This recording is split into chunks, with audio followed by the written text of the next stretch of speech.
Whoa. I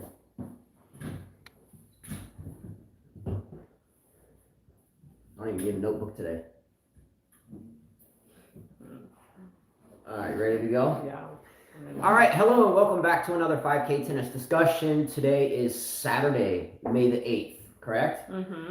2021, and we are going to do a quick show. We have a couple of lessons to teach starting at 11 a.m. Central Standard Time.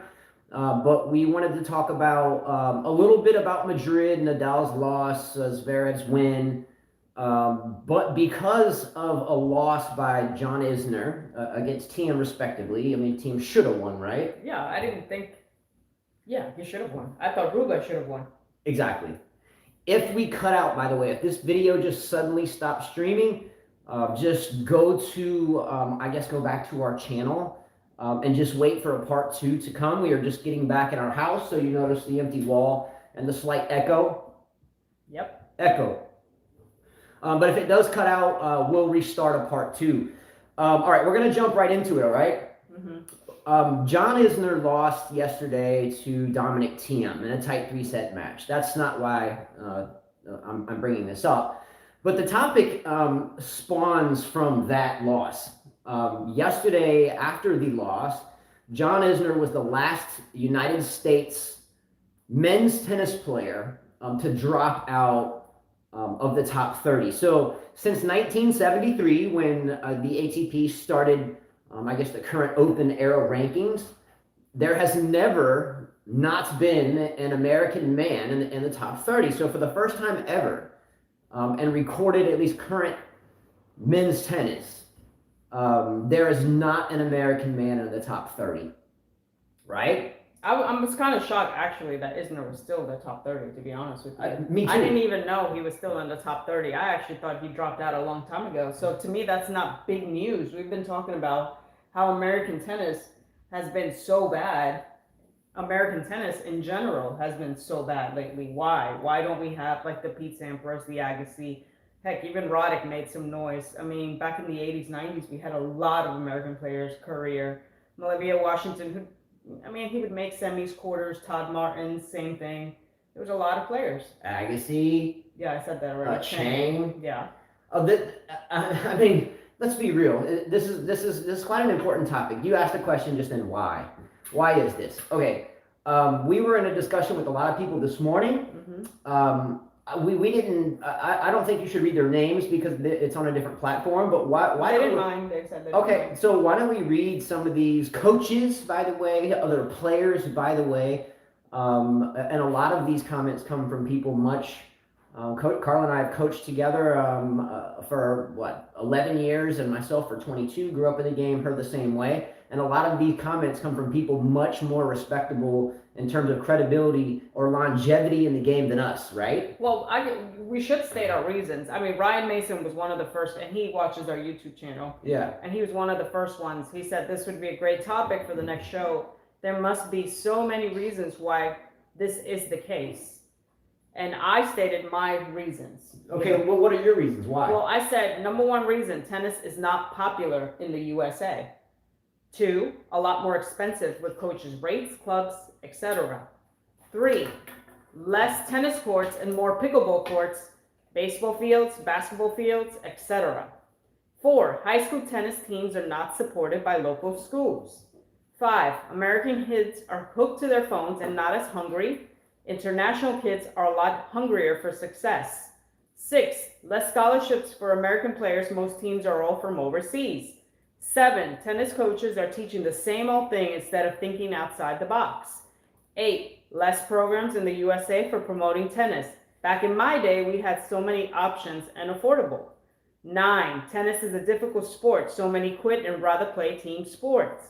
10, tournaments are pricey and so is traveling. And 11, tennis directors are not welcoming. Okay, so that was like a Christmas list of things. Let's talk about a few of those things. You mentioned pickleball. Yeah. Does everybody know what pickleball is? Pickleball is a racket sport. It's a paddle ball sport, and you use kind of like a wiffle ball to hit the ball across the net. We played pickleball Carla and I know a lot of very wonderful people that really love pickleball. So I must say that I'm a proponent of any type of exercise whatsoever, period. Mm-hmm. But truth is, pickleball is much easier to play. I'm not saying the pros. There is a pro pickleball circuit. Yeah. But to paint pickleball lines over tennis courts, to me, it's almost like pushing that instead of tennis. And anyway, I'm not going to get into that because I think any type of level of fitness is wonderful, but pickleball is easier. And if everyone has a cell phone in their hand and no one has time to turn around and everybody's broke in this country right now, I'm not going to get into geopolitics, but the U.S. is in a tough spot. I think so is everyone. But you look at small countries like Serbia, Croatia, Czech Republic. Just count them. Czech Republic has a lot of players. Belarus. Mm-hmm. These countries are putting out top-notch players one after the other, one after the other, one after the other. Why? I think that the mindset here is that I need instant gratification and working as hard as we used to work. Is not a common thing anymore. So why? It's not that tennis isn't popular anymore, and that moves me to my next list of why. I don't want to slander anybody or any organization whatsoever. I've been a lifetime member of the USTA. In my wallet, the USTA, the United States Tennis Association, stopped selling lifetime memberships when I was a young boy, and I have a lifetime membership card. So since I was born, my father and had involved me with the USTA, USPTA, and other organizations. The USTA, though, I think has gone from trying to create champions, from trying to create a political stage or platform in which to join some type of mainstream tangent to promote things which are good, equality, gay rights, and stuff like that, and that's wonderful. But this is a sport, right? Mm-hmm. You can't recruit young players into the sport if you don't have current champions, right? Mm-hmm. Now, we can say Serena Williams is a current champion, but come on, guys. We've talked about this. We're big Serena fans, always have been, but it's just, her career is at the end of the road. Who's behind Serena? And I'm bringing up women because some of these individuals have indicated that we have women. Mm-hmm. Okay, who do we have? We have Serena, whose career is at the end. We have who? Madison Keys, Danielle Collins, Sophia Kenin. She won one major. We haven't seen much from her since, and she just departed with her own father as her coach, which may be a good thing for her, right? Well, I think Brandon, you had posted on Facebook and Instagram, right? And I think Brandon was one of the persons who said, well, at least we still have, he said, where is it? He said, American women represent America tennis well, though. So I said to him, which American players? And his response was, the Williams sisters, and now the top 100 is filled with Americans: Kenin, Collins, Keys, Stevens, Brady, Rogers, Coco. Though inconsistent at times, they're all solid and should never be counted out. What makes you say? So I tell him, which players? I'm like, Keys is pretty much at the end of her career. Collins is in her late 20s. Stevens won one and kind of disappeared, and she's trying to get back into tennis. I mean, I don't think she could win a slam. Rogers, I don't think she could win a slam. Coco, she's still young. We don't know what's going to happen with her. Kenin, she could be one and done for all we know. Brady, she makes some noise. Okay. Let's freeze this for a second. The topic here, we know there's some girls out there, but the topic here is USA men's tennis is in trouble. Yeah. Okay. You can't tell me though that any of those girls are favorites to win any majors for the rest of the year. No. Anyway, but they're in some of those, and a lot of them might still be in the top 30. I didn't do my research on that, but back to the men. Okay. Why is it important to have champions, or at least people in the top 10, to draw in young students? Because they want to emulate them. They want to be like them. They want to get their gear. They want to play like that way. They want to follow them. Does anyone wake up in the morning right now to go follow John Isner? No. You can't tell me that maybe his family, respectively. No. So if you don't have champions, the popularity wanes, right? Okay, why isn't soccer that much or that popular of a sport with the young youth here for the most part? Because there's no Lionel Messi's or Cristiano Ronaldo's. They're not here. So what does this tell you? Let's look also at two things: cell phones and the fees that some coaches charge to teach tennis lessons. Cell phones. How many young men come out to our lessons, Carla, and have their phones right there with them and go get water and sit down for 5 minutes and check their phone every lesson? A couple, right? But how many boys do we have in comparison to the girls? We don't have many boys. I can say that the boys actually don't do that. All the boys that we teach do not go on their cell phones. It's just the girls. Okay. Well, interesting enough. Gabe does not. Dylan does not. The twins do not. I mean, we don't have that many boys. We have mostly girls. And the girls are always on their phone, except for a couple. Tough scenario. Almost all the girls. The first thing they do is they sit down and they're like this. Okay. Broaden the spectrum then. Mm-hmm. How big of a problem is it that 90% of young people that we see, even at tennis tournaments, are stuck to their cell phones? Many. Yeah. They don't even talk to their team next to them on the bleachers. They're just in their own cell phone. Yeah. Right? Rates that some coaches charge to teach, or let's take the coaches out of it, because most of the time it's the facility and the coaches are just there. So let me rephrase that. Let me read a few comments and then we can go to that. Mark. Okay, so I guess I made a comment. I put no one is hungry. Well, he said when someone is well fed. This is from Mark Dollar. He's a USPTA coach. Yeah. He said when someone is so well fed. Very good coach. He said it is difficult to be hungry.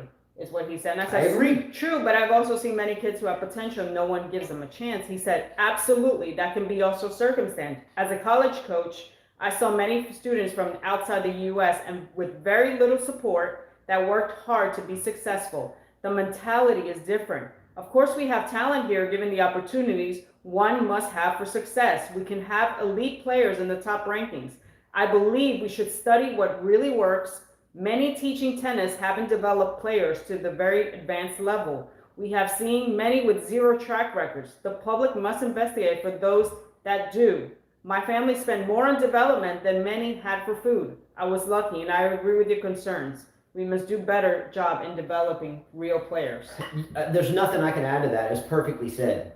And his initial quote was perfect. His initial quote was, if you're well fed. What was his initial quote? If you're well fed, why would you be hungry? Yeah, if you're well fed, why would you be hungry? And I think that is the quote of the day. That's the comment of the day at this point.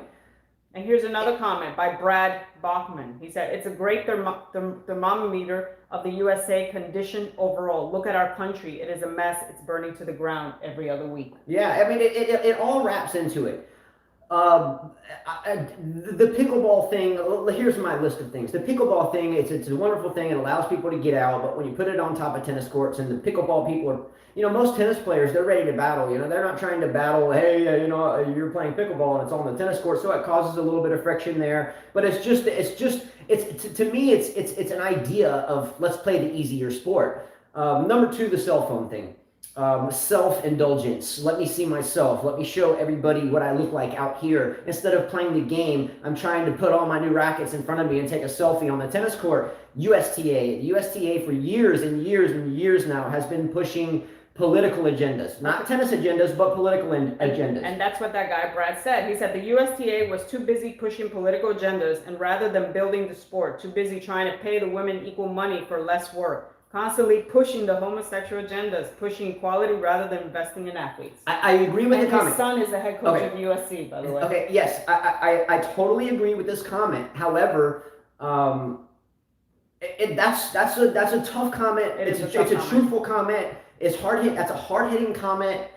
I don't want to debate the comment because I agree with the comment, but I also don't want to piss anybody off. So. The moral of the story is tennis is a global language. Let me put it this way. Carla, how many times have we been somewhere just plain dressed walking around and they come to us, are you guys tennis players? And we're like, yeah, right? Mm-hmm.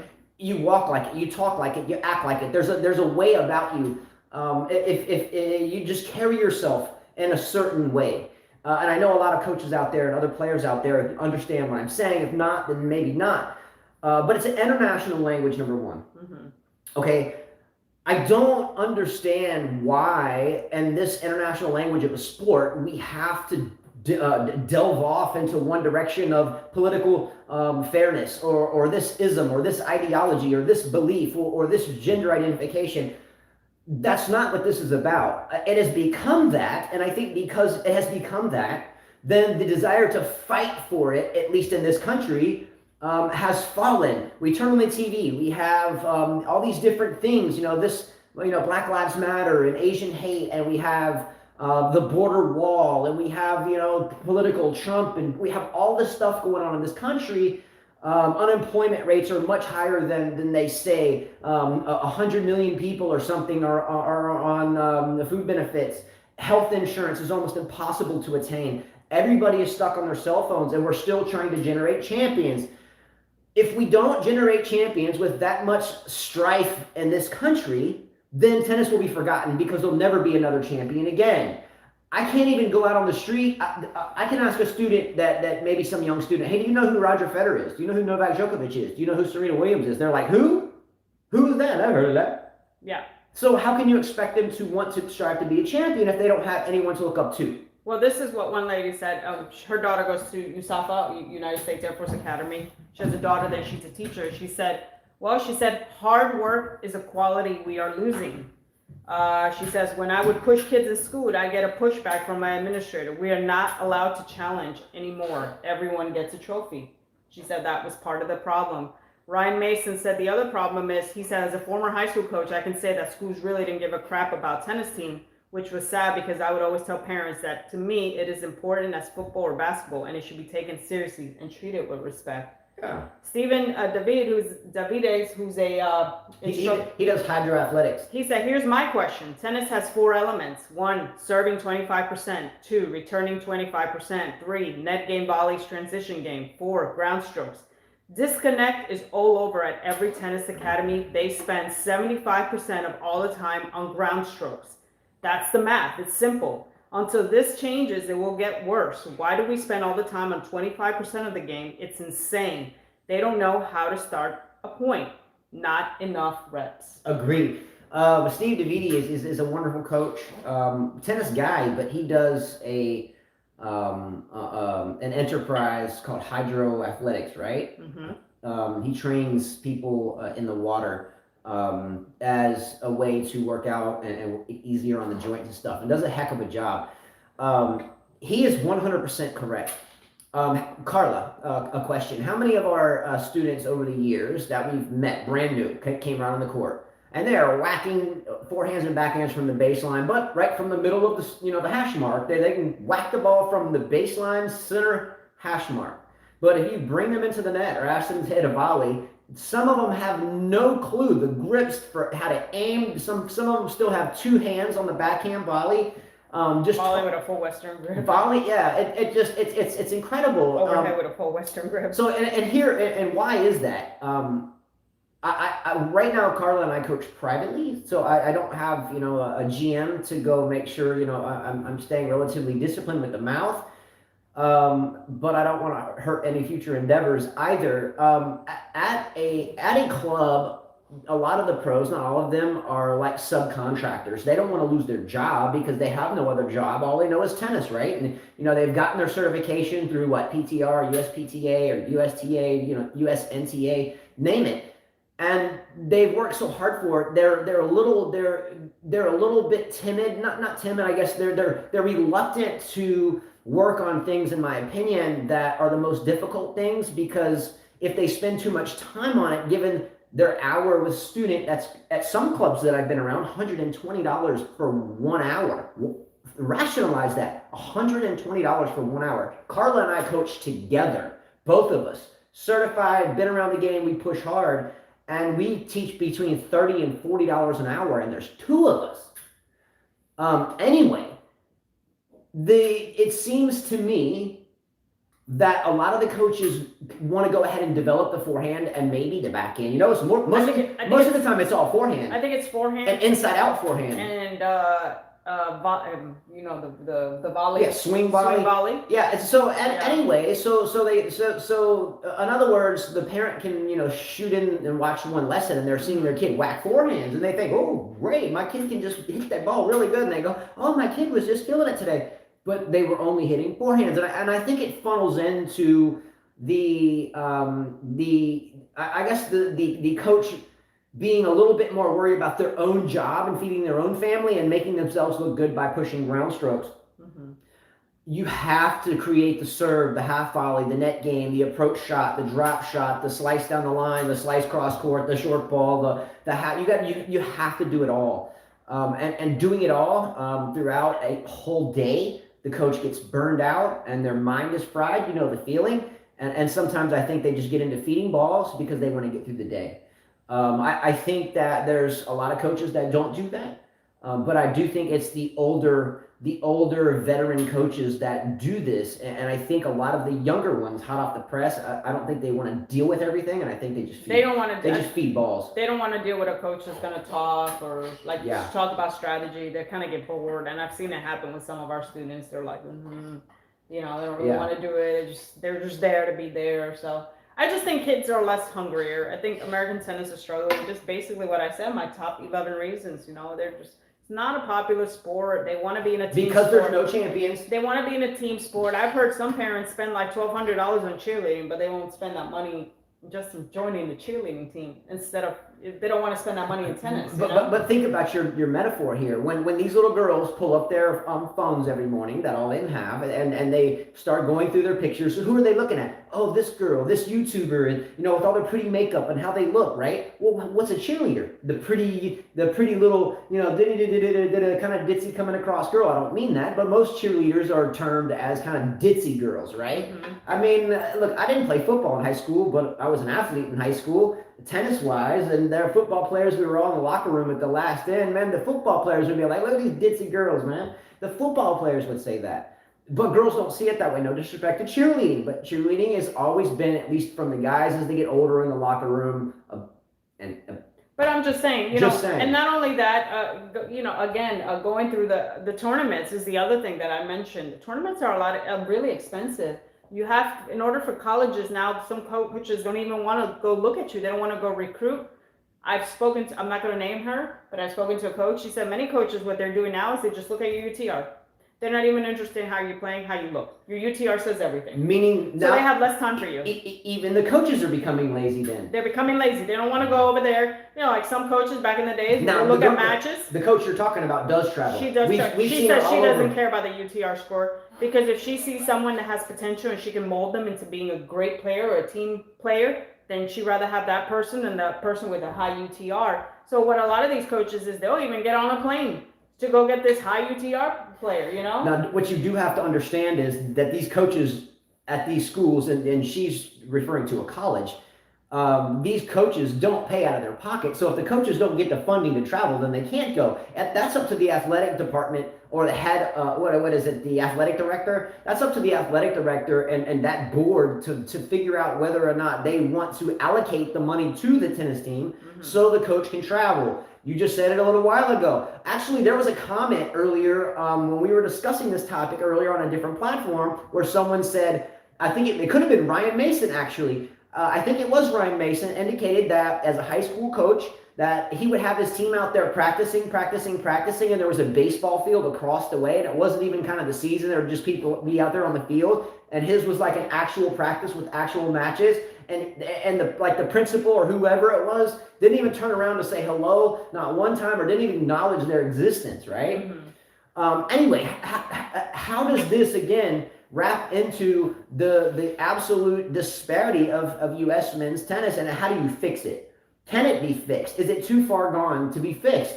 Well, you definitely need to start creating some young American players that can get other American players interested in the sport. How do you do it? How do you get someone to be hungry when the best player right now is either John Isner or Taylor Fritz? How do you ignite? Get rid of the phones, Alex. Say get rid of the phones. Yeah, I mean you know what I find too, that there's a lot of kids that are great junior players, and they can't get into the college they want, so they don't want to play for a Division III school, example. So they stop playing tennis, and they could have been really, really good.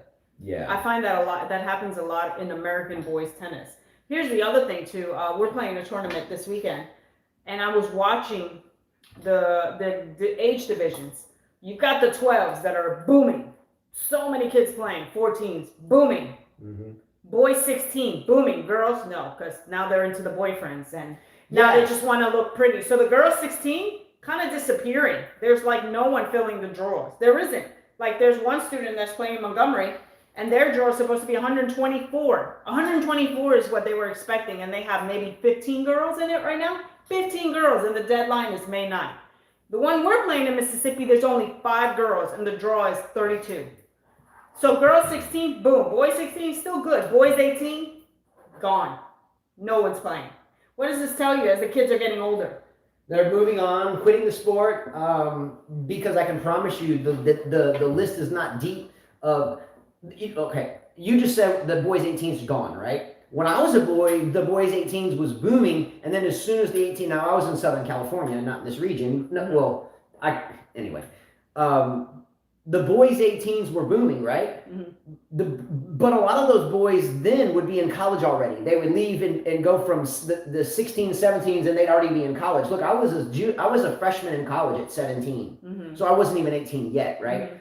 But now it's like birds chirping. You're lucky if you get a match. Alex Cuellar said, I heard that when Alabama quarterback Mac Jones was a kid, he played tennis, but now he's in the NFL.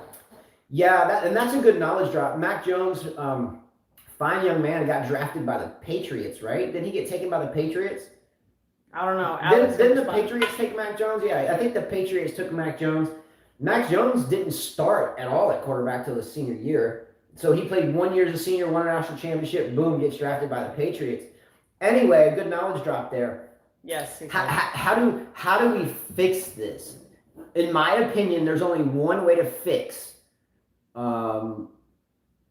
getting more tennis energy back into the United States. Well, we need tennis courts. We need more tennis courts. That's number one. Okay, let me rephrase that. You can put all the tennis courts right now in the world out in the community, right? Now, what I think every community has tennis courts, but when you go by them, they're derelict. They need to be repaired. Anyway, but the best way to create a frenzy of tennis again is to create a damn champion. Well, here's Justin. Let me tell you something. When I was in New York, this is how kids got hooked to tennis. Okay, when I was a young kid, I think I was like 10. My dad begged me to play tennis, and I didn't start till I was 11. But here, what was going on in that park, public park? It was a program that New York had. All the boroughs had a program. They would charge kids $10, right, to start them in tennis, and you would have the whole court filled up the whole summer. They would encourage kids to play, and all these kids started playing with each other. They started learning the game, and then they would take you to another borough, and then you would compete against each other, and kids would get excited about it. You're not stuck at home. You're outside. You're getting involved. You're watching your friends get better. They want to get better.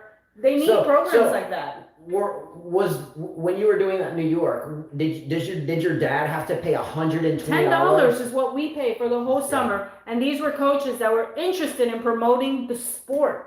They took their own time. I mean, $10 is nothing for them. For each kid, it's nothing. But kids got better, and out of that whole group, I remember a lot of us got really good. Some of them are teaching colleges right now. They became great players. They played challengers.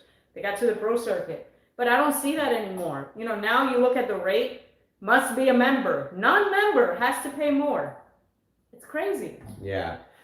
Look, that's obviously, for me, in my opinion, a number 2.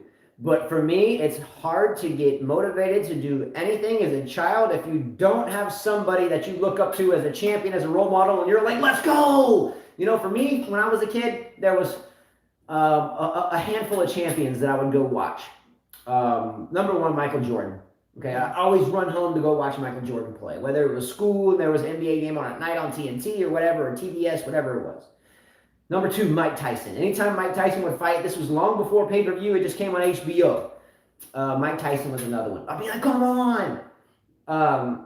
Pete Sampras, Stefan Edberg, Boris Becker, Andre Agassi, not really. I just was like, go US Tennis at that point. Same thing goes for Courier, never was a big fan. Same thing for Chang, even though Michael Chang and his sister were at the same club as my sister and I at Encinitas San Diego Tennis Club, and we played doubles and mixed doubles with the Chang family. And that was 1982 or something. We need someone like, you remember when the Williams sisters came out? Yeah, and everybody was boom. Now everybody wanted to play tennis. Everybody wanted to play. Because they had the personality, they were different, they were strong, they represented a lot of different things that tennis can be played. It didn't matter how much money race you were, where you came from. And that's what we need. We just don't need I think that to create a champion, it can't be coming from the country club. It has to be someone that's normal, that struggles. Someone came from the streets. Right. Someone that came from bombed out swimming pools like a lot of them have in Serbia, Yankovic, Ivanovic, Djokovic, and many, many, many more, Tipsarevic. There has to be a champion in the sport, and that champion has to be hungry. Like whoever said that, I think it was Mark Dolly or whoever it was, if you're well fed, you're not hungry. Mm-hmm. You have to put someone on that court that is hungry and just gets it, okay? And then let them just absolutely have the ability to push through the door, because the doors, you put someone on the court and they're hungry and they get it, right? The door opens for them. But they can't push through the door because up the street at the club, when their mom realizes that's, from the street too, their mom realizes that he or she is good, and then they go to the local club, but hey, yo, you're not a member. Oh, but if you are, your rate's triple and it's $120 an hour. And mom's like, oh crap, I have a very fixed income. I have assistance, and I desperately need that assistance. What is he or she supposed to do? Mm-hmm. Done. Game over. Ball game. And that is where I think the USTA needs to come into. Instead of putting a damn huge $100 million roof on top of Ash Stadium, that huge ass stadium. Look, let me talk about that damn stadium. I love it. I think it's great. It's the biggest in all the indoor tennis sports, that one stadium. I went to the US Open 3 years in a row. 3 years in a row, and watched Federer play Djokovic, Federer play Murray, Federer play Del Potro. Mm-hmm. The entire open section at the top was empty. There was no one. It was too big. The players are like that small. And the players were this big, even binoculars didn't do it justice. So instead of putting that money in mom's pocket that needs it to afford any type of lesson, we put it into things like the roof and political agendas and isms and ideologies. Well, what I don't understand. How are you going to generate a champion if the only thing that you were wanting to put your money into is just isms? That's true. Because the academies, they're not run by the USTA. They're not run by American players. So they can bring players from overseas and help them. They come from nothing, And a lot of that turns into a shit sandwich. Yeah. I can't tell you how many times over the years applying for jobs, and I'm going to talk about myself because I've been in the mix. There will be a panel of coaches coming in to interview. I've been in these interviews, right?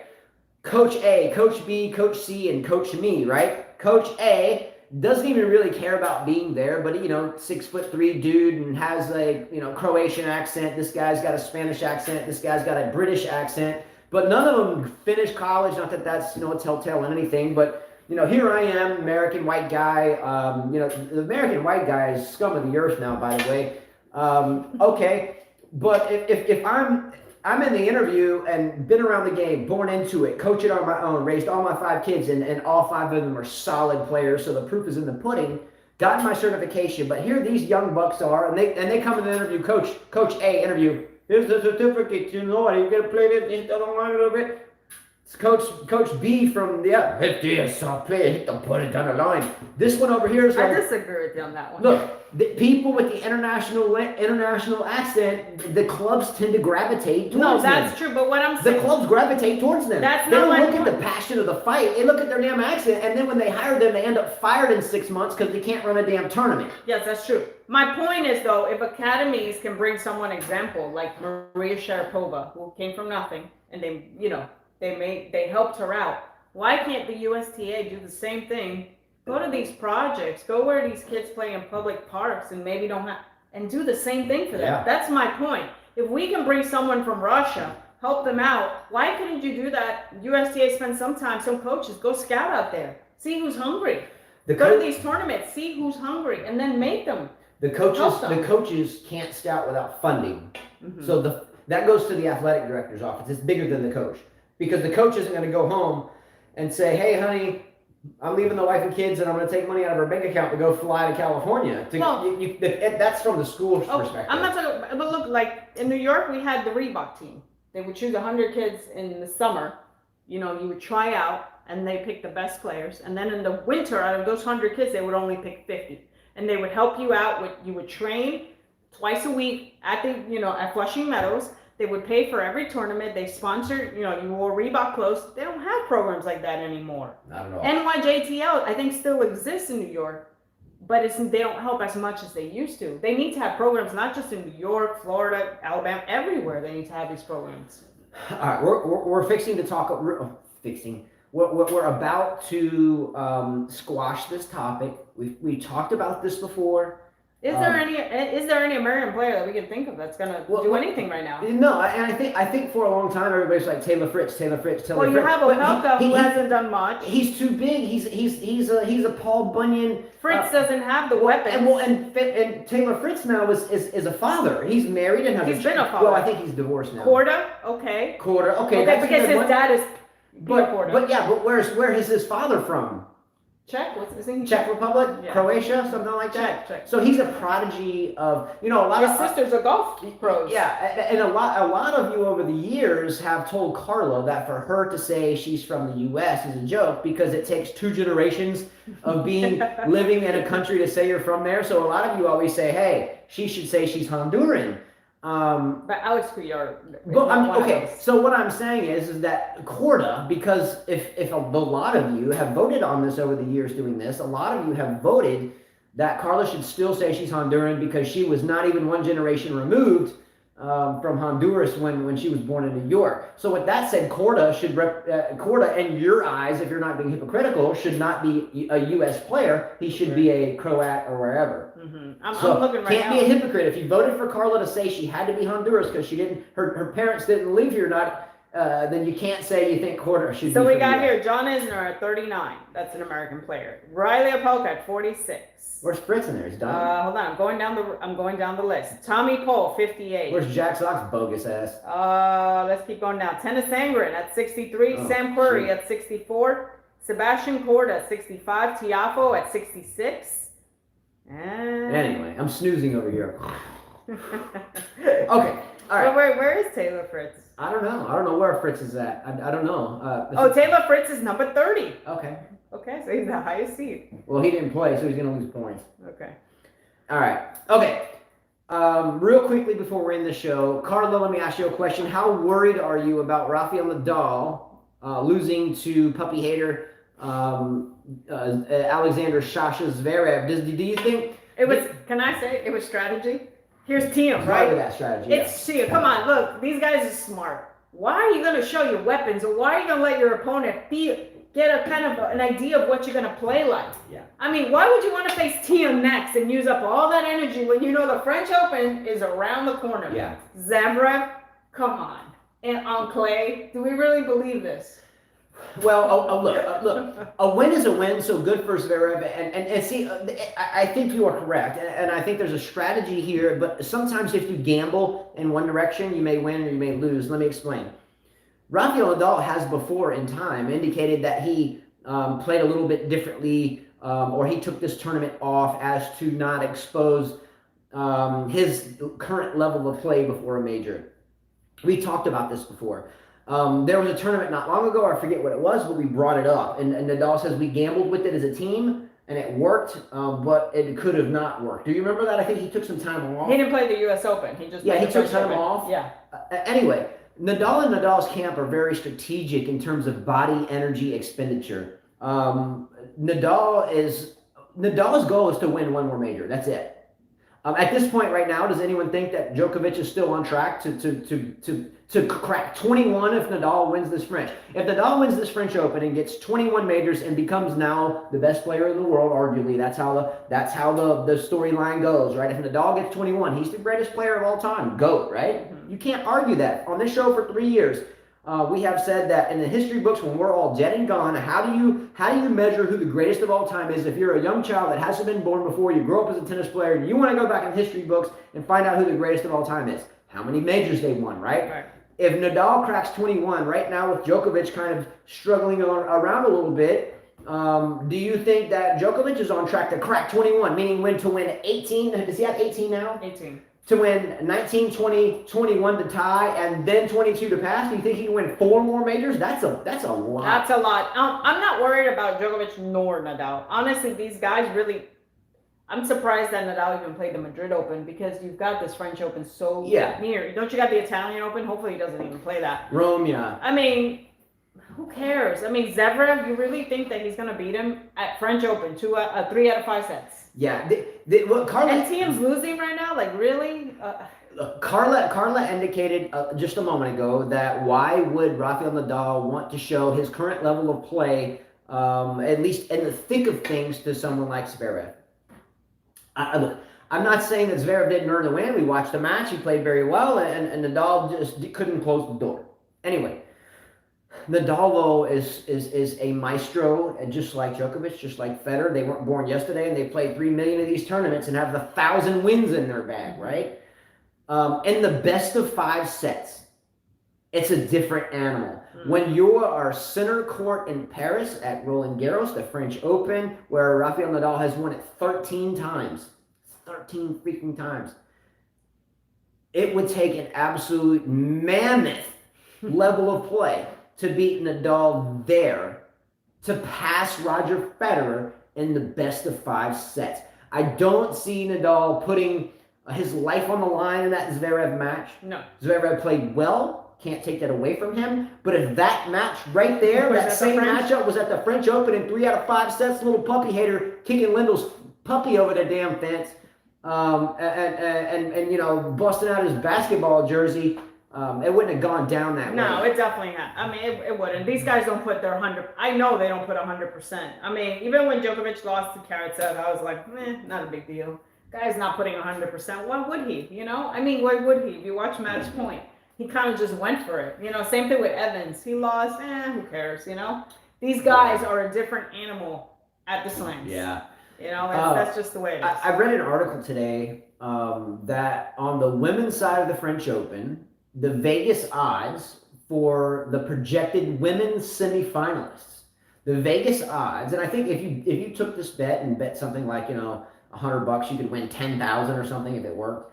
But the Vegas odds is that Serena and Osaka would meet in a semifinal.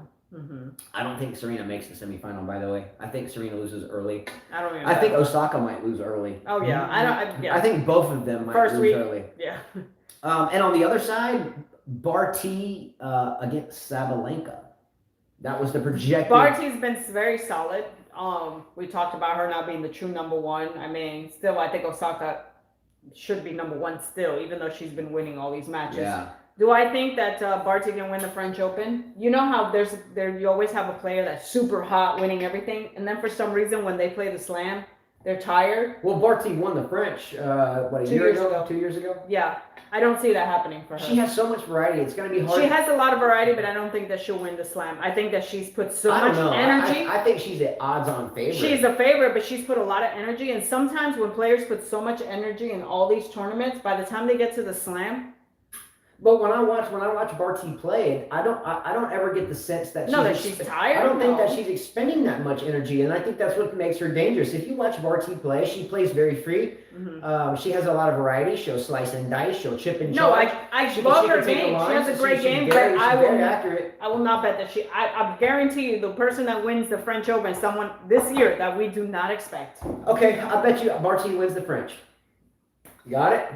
She won't. It'll be like, you know, like 1 year you had Ostapenko and 1 year you had, you know, it's just, that's just the French Open. Barty, I think, will win the French. I think Nadal gets his 21, and I think that's the last major Nadal will win. I think he'll get his 21 and done. Because he knows Federer's not, and I think it's a huge mountain for Djokovic to get 4 more if he gets to 21. I think Nadal will know that. Hasn't he always said that Djokovic is going to pass this year Wimbledon, and then the US Open, and then next year Australia? Look, he can, but it seems to me that, I mean, it sounds like if Zverev can pull off a win on clay against Nadal, and again, we talked about that. I don't think that was 110% Nadal, but for Nadal to lose on clay even at 75%, that's a pretty big deal. Yeah. Anyway, okay. Sabalenka, you think Sabalenka's going to make a final? Sabalenka has 1 year, and it's all the way. Yeah. So if she can be all the way and land her shots and not start hitting out all the time, then maybe. But she has no variety. She just bangs the ball, serve, bang. And I watch her play. It's like I told him, it's like we were watching her play against, who was it that she was playing against? It was the semifinals. She was playing against her friend Mertens. And I'm like, how did Mertens make women's? But I guess she was hurt because she looked like she wasn't even putting effort. But it sounded. I told him like a cat was getting rammed up the butt. Yeah, a cat. That's the thing. Yeah. Sabalenka squeal sounds like a cat getting rammed up the butt. Nice. I'm gonna give you a bust bump on that. Took some skill to come up with that. It just did. Every time she hit her, I was like, what the hell? All right, Nadal wins his 21st major, passes Federer, and I think that will be the last major Nadal wins. Djokovic will have a task of time to get 4 more majors to pass. If that does occur, Federer will not mute the TV. Yeah. Huh?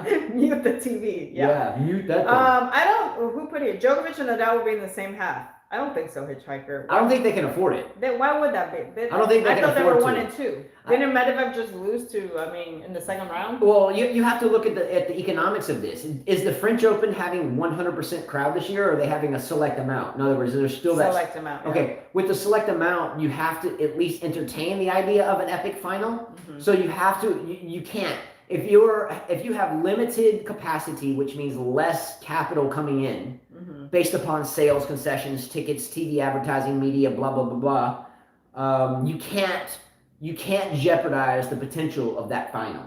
Mm-hmm. You see what I'm saying? Because if it happens, you're rich as a tournament. If it doesn't happen, then okay, no different than. Look, you can put Djokovic and Nadal on either side of the draw. You can put Zverev up there and Thiem down here. You can put Berrettini up here and Schwartzman down there. You can put Wawrinka up here and throw in Murray down there. I mean, give it the old college try at least to try to sell some advertising, right? He's number 2 now. I don't know if he's playing Rome. It said that he was, but Medvedev could lose in the first round. Medvedev sucks on clay. Come on, man. And if they were 1 and 3, they still would figure it out. And Medvedev has no variety. Medvedev won't win a major unless it's at the US Open. No, but he says that because Medvedev could pass him in ranking because they're so close. It does. I don't think that they would still put Djokovic and Nadal in the same half. It wouldn't be entertaining to put Djokovic and Nadal and then you got Medvedev and Thiem on. It just wouldn't be entertaining. I don't have a lot of respect for Medvedev. He's kind of like Sabalenka, but on the men's side. Mm-hmm. You know, he's a Sabalenka on the men's side. He's got no net game, no variety. He just whales balls from 5 feet behind the baseline. And then gets his panties in a wad if he misses a drop shot. I mean, it's like, I think 10 years ago, I don't think Medvedev's even in the top 10. Alex Creo says, I want Tsitsipas to win the French Open. Okay. I was watching him. Great player. I love Tsitsipas. Tsitsipas would be a number 2. I agree. Let's go. Tsitsipas, to me, has a better chance than Thiem.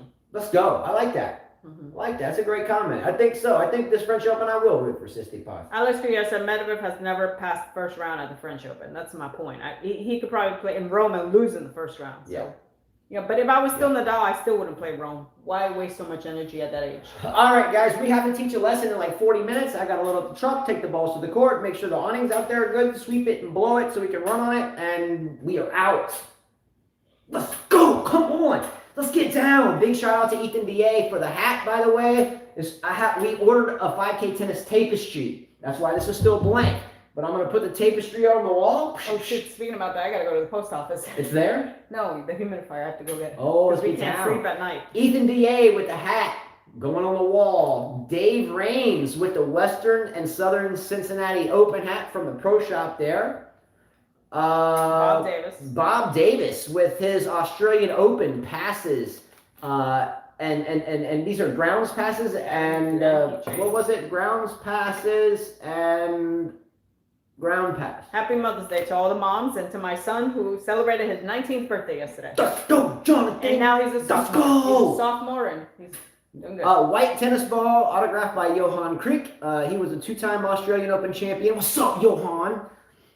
Let's go! Did a USPTA tennis fantasy camp with him in Woodstock, Vermont in 2008 or 9. Let's go, Johan. Australian Open champion. Some more Australian Open stuff that was sent by her boy, Bob Davis. And this is a BNP Paribas from Indian Wells, right? That's from Barbara. This is from Barbara and Bear Wharton. So, you know, they went to Indian Wells. Well, they're from there, but they live here. They went there, yeah. Throw this on your ear and you're like Robert De Niro. It's like, hey man, I see you over there, Chris Rock. I see you over there. See you over there, bro. Yeah.